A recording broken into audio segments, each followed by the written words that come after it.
man with a heart of gold will do anything for any and everybody. I've seen him give his last to people.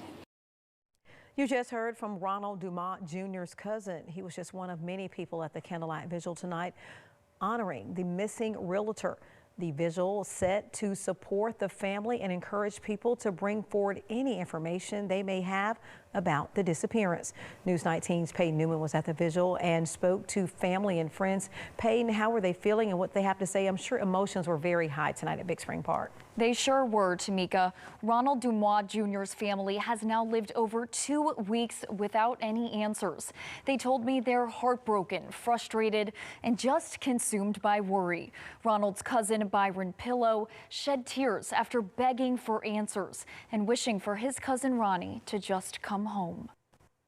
It's been 17 days since Ronald Dumont Jr. was classified as a missing person, and time has not brought answers. His family, to lose possibly him, is hard. The Dumont family hosted a candlelight vigil Friday night, hoping to garner more support and possibly answers. Braving the icy temperatures, community members wrapped the Dumont family in a blanket of support. We're in perilous times, and this doesn't happen in Huntsville, so we're just wanting to be here and just show love and support. Courtney Easter, a friend to the mother of Ronald's children, has seen firsthand the heartbreak from Ronald's disappearance. As one of the people who loved Talia, we're just trying to build a network around her so that she can feel that love and that support. Family last heard from Ronald Dumont Jr. on the night of December 15th. He was out with people unknown to the family. He lived with his cousin Byron Pillow at the time, and Byron immediately knew something wasn't right. If he would have came home, I would have heard the door open and I would have woke up and went in my room.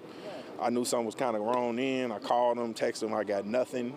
Ronald's car was found on the side of the interstate in Tennessee the morning of December 16th. His phone pinged off a cell tower miles west of his car shortly after.